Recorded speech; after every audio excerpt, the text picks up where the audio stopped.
If you want to stop me, you're gonna have to fucking kill me! Hey! We're recording the podcast! Shut up! Good morning to you, wherever you are, because it is Minus Somewhere for January 10th, 2024. My name is Bernie Burns. With me, sitting right over there, back from 300 Days in Space, Ashley Burns. How you doing? I am a drone, thank you. Good morning. Are you staying very warm today, Ashley? Because it's cold everywhere. No, well, you know what I like is when I look out the window and it's frosty as fuck. And I'm inside with a coffee and a blanket and slippers and stuff going, yeah, fuck off with it. Ashley grew up in the mountains of Utah. I was born in upstate New York in Rochester, where we had tons of snow. We had what they call lake effect snow. I thought that was unique to like that part of New York, upstate New York, but apparently you have lake effect snow, I guess anywhere where there's a lake and the wind comes across and dumps snow when it comes and hits the coast or hits the shore. I guess I always associated Utah's weather more with the mountains because it's right there. It's Rocky Mountains, and a lot of weather would hit the mountains and basically get stuck, dump its load, and then get lighter. Go ahead. Make it up over the mountains. So basically the clouds shit on us all the time. But I lived in Austin for a long time. Texas, from when I was in high school on, basically middle school on. And so I didn't have any seasons for a long time. So I'm actually glad to hear that you like having cold weather and warm weather, that you can enjoy both. Yeah, I do like having seasons now because there's always, as something starts to get a little bit monotonous, you move into the next season and things change, and it's just kind of nice. It's something that I didn't like as much when I was younger because I like to be like, no, I want to live somewhere warm and I want it to always be warm, get bent. But now I like having things that change around all the time. Somebody right now is listening to us say this while they're either in their car sliding around or they're at a bus stop, like trying to stay out of the way and going, fuck you, motherfuckers. I like the cold weather when I'm not in it. Yeah. So I want to be very clear about that. I'm still a total wuss about actually being in the cold. Yeah, I feel you, brothers and sisters out there. I was just out in it myself, dropping the kid off at school. There's no work from home for kindergartners. Getting a toddler, I guess he's not a toddler, little kid, getting a 4-year-old into the car today. Every second I was counting, like, get in, please get in. Hey, you try to be positive. Then you just start doing that parenting thing that just comes so naturally where you're like, all right, 5, 4, 3. It's the countdown. Thank God I don't know works. what happens when I get to 1. I haven't found out yet. Something bad anyway. Kids get it though too. Like I've never met a kid that when you start counting backwards, like give them the countdown, that they think, okay, I'm kind of curious. Let's see what happens at 0. Let's see where this goes. Let's see what happens. I got in an argument with Finn last night. He was being especially rude to me. My feelings are hurt at bedtime last night. So he lost Minecraft for a night, and then he continued to be rude. And I said, do you want to lose Minecraft for another night? And he said, yes. And I said, okay, that's 2 nights now. Wow. Minecraft. It's a standoff. He looked right at me the way he does. His eye contact is serious. He looks right at me and goes, 100. Because that's the biggest number he knows, right? And so now I said, okay, so now we have 100 days of no Minecraft. So he grounded himself for 100 days. Dude, it was a standoff. So now I feel like I've got to commit to this, right? It's only about 3 months. I should commit to no Minecraft for 100 days, but now I'm kind of trapped in this. Or maybe I could just do the thing that most parents do, just lie to him, and after 10 days, tell him it's been 100 days or whatever. He didn't know what he was doing. Look, though, I think he's worked off a little bit of his anger on Florida and the Northeast. Oh yeah, he turned into a storm and just blew across the eastern U.S. So is it the U.S. storm that's called Finn? Yes, it's the U.S. storm that's called Finn. I love that. So it blew up through Florida, and it's this storm is multi-classed. Okay, it was a bunch of tornadoes in Florida, and then floods in New York, and it's wreaking havoc across the entire the eastern seaboard. There's last I read, there were 400,000 people without power. Oh my God, what's the deal with the power? It seems like power now is an ongoing issue. Is it because we're getting worse winter storms in places that are not equipped to deal with it? Very possibly. I mean, look at what happened to Texas over the last couple of years, and it's happening again this week. Yeah, when people asked us when we moved to Scotland, when they asked us, why did you choose northern Scotland, I always had to say that we didn't leave Austin because of climate change, but I can say that we did choose to settle in northern Scotland, that was a factor. Because this might sound crazy, but we heard that 99% of scientists said that climate's going to be a problem, so we kind of listened to that. They might be onto something. Yeah. We had a rule that was the 42-42 rule, is what I called it, which was we tried to look for a place that was 42 degrees we were above 42 degrees of latitude north or below 42 south if we were going to go in the southern hemisphere, and then 42 feet above sea level. And every time I would talk to people about that as being our requirements, they would always ask, why 42 feet above sea level? And I said, well, that was the highest possible estimates for sea level rise in the next 50 years. To a person, every single person said the exact same thing to me. People listening to this might be thinking it as well. Everyone said, if the seas go up 42 feet, we're going to have a lot more problems to deal with. And I go, yes, and our house being underwater will not be one of those things. People thought it was ridiculous to even think about that. But if we were, completely changing our life, why not consider those things? And then as soon as we moved, we had, thanks to the Gulf Stream, we had a decent winter. It's way far north up here, but it might get down to -2 degrees Celsius this week for us. And back in Texas, it's going to be -10. That's so weird to me. And we had huge ice storms in Texas. All of our friends were without power. Teddy was staying with his mom. They did 72 hours without power and without any alternatives like generators or, firewood or anything like that. And in a lot of houses in the U.S., and especially in those regions, without power also means without heat because they don't have fireplaces. They don't have anything. So it's like they can't cook food. They can't heat the house. It's like you're just in blankets huddled together in the dark. It's horrific. Yeah. Just like you're saying, just like huddled up in blankets, but you're not looking out the window. You're all staring at each other, watching your breath in your living room, essentially. Terrifying. Really, really terrifying. And then the flip side of that is in the summer, places without air conditioning now have intense heat, and you hear about people dying constantly because they're not equipped to deal with high temperatures. Yeah, it's bad. And Austin is in for a rough time this week as well. ERCOT, that's what does ERCOT stand for again? It's the Electric Reliability Council of Texas. I was just heard it called ERCOT. I thought it was the part of Disney with the big globe. That's what I thought it was. Well, no, because Disney would probably get that shit sorted. They're not going to tolerate that. They would. Bad. Disney would have their weather control bubble. Bad for business. Yeah. But they've issued another warning for Texas for the power grid that is always going down whenever someone sneezes wrong. Austin in the summer have you ever heard about the great Austin weather bubble? No. That we have a shield that when rain is coming and we need the rain, it just will get to Austin and go, nope, and go around it. I did notice that the Austin forecasts would very often forecast rain, and then the closer that rain would get, the less likely it was, and then it just wasn't there anymore. Why don't weather apps have historical data on them?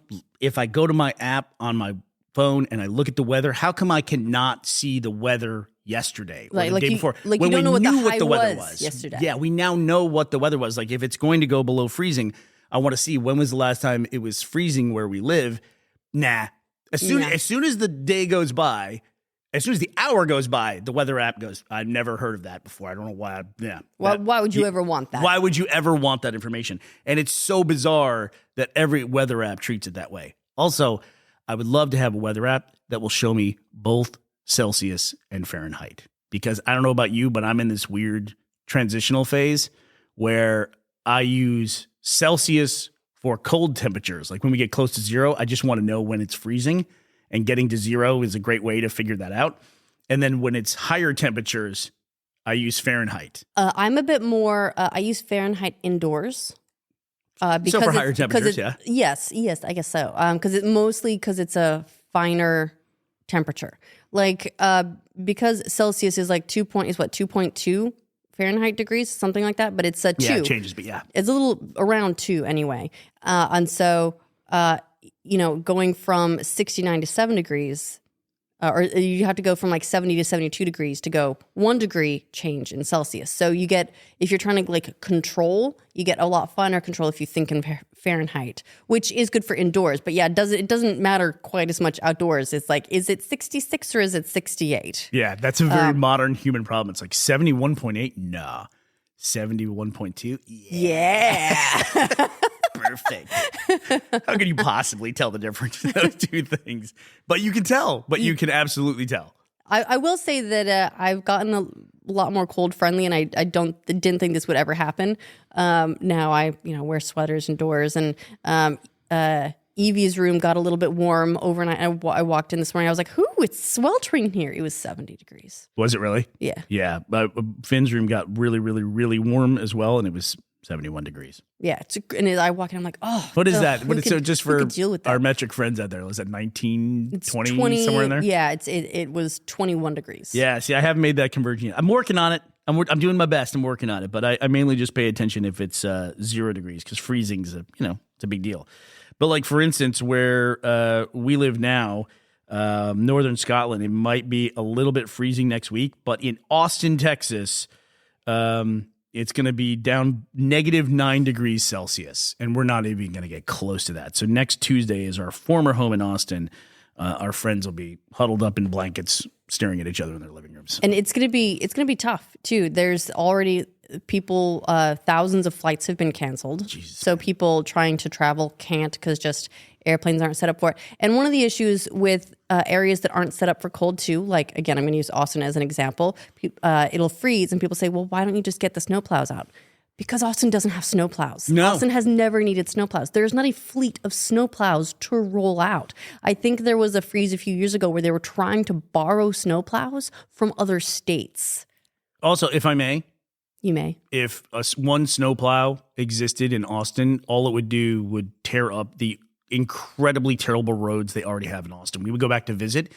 It's shocking how bad the roads are there. It's pretty surprising. Like, you can't, it might be the heat that does it, but you can't go 100 feet without the pavement changing color from a patch or a section that's just been lifted up and replaced. It's kind of wild when you go back there. But before we get off the cold thing, I do want to point out something we learned about when we moved over here, which is there is a practice that is big in Denmark where they will take their babies out in a stroller and just put them outside to sleep in the cold. They'll bundle them all the way up to their faces, and they'll just literally set them outdoors.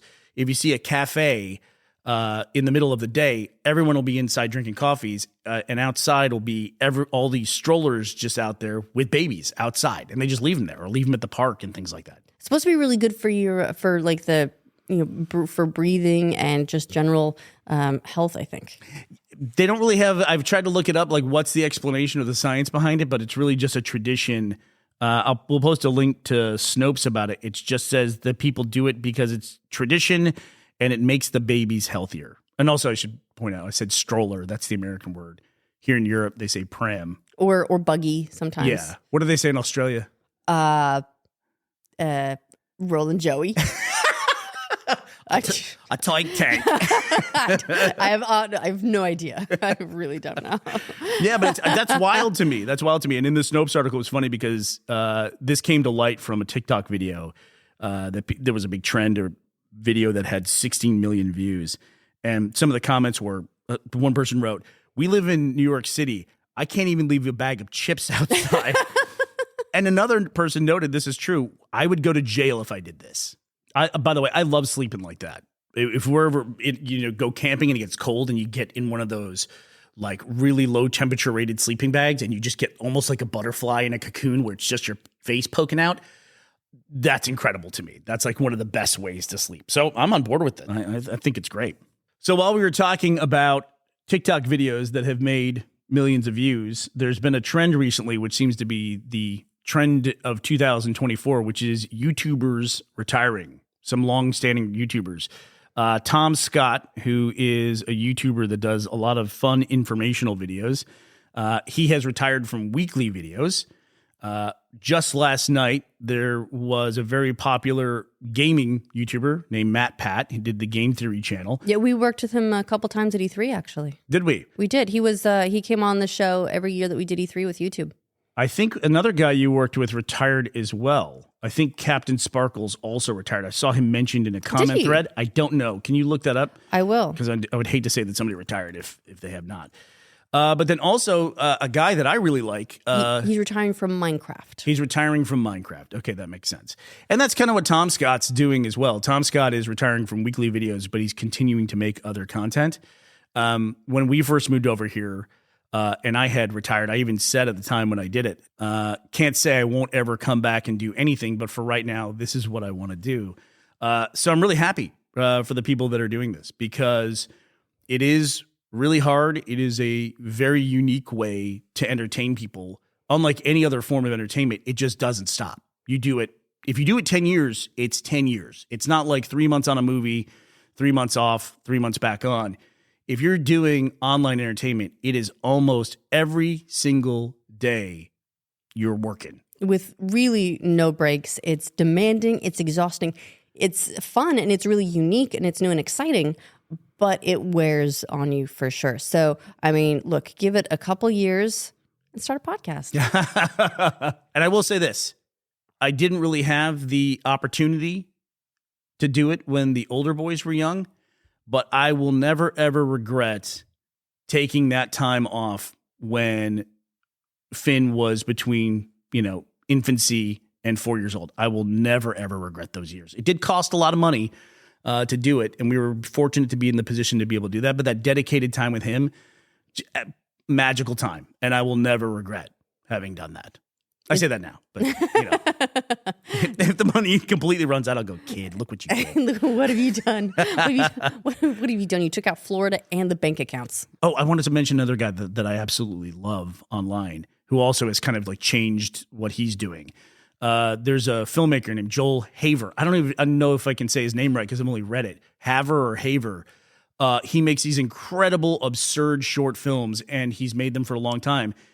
And also makes feature films while he does that. And I love all of his work. He's probably best known for his animation, but his live action shorts are just incredible. And they're really like surreal and strange. Surreal is a better word. Surreal is a better word than absurd. But just a really unique voice. Really, when you hear him talk, really unique guy.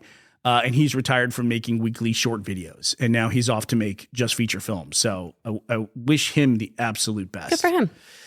But there is speculation now that this is the big trend that other YouTubers are going to start to retire. That's not the way that works. That's not a bandwagon that people just jump on. The YouTubers, if they've been doing it for years and years like Tom Scott or Matt Pat, they might decide to take a break. The only other people that are, in that category, I think are people like iJustine, who's been going for decades. She's a machine. Phil DeFranco, like original OG YouTubers. I'll be curious when they do it. But I was even thinking about our friends at Rooster Teeth. They're now coming into their 21st year, will be in April, that they do that.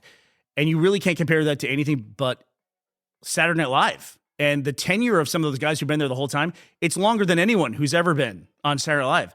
Like you're getting into like pensions and gold watches territory. Or just, completely uncharted territory. And I saw a sketch that had Gus in it, and it had one of the new members, Crystal, in it. And I was saying to them, that would be like if Dan Aykroyd was in sketches with Will Ferrell, or if Adam Sandler was in sketches with Pete Davidson. It's just an incredible stretch of time, and it's just something you have to think about. Anyway, that does it for us on January 10th, 2004. We will be here to talk to you tomorrow. We hope you'll be here as well. Bye, everybody. Did I just say 2004?